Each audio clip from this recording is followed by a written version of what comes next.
Here's another quadratic equation we can solve by factoring. This is example 4.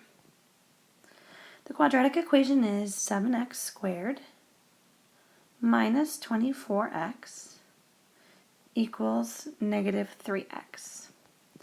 And before we start factoring, we have to make sure that on one side of the equation we have a 0, because once we factor, we are utilizing the zero product property to actually find our solutions.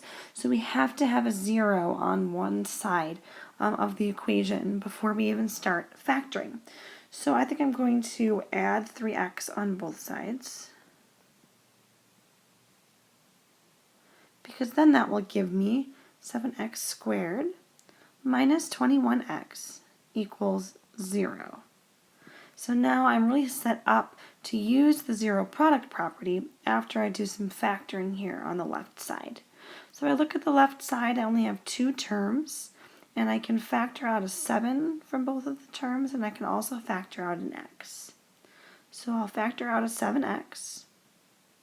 And if I divide each term by 7x, I'm left with an x minus 3, and then we're equal to 0.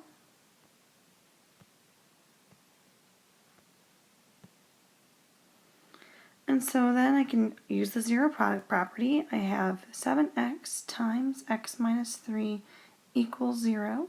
So that means that the 7x must be equal to 0, or the x minus 3 part of the product has to be equal to 0 in order for us to multiply and get 0.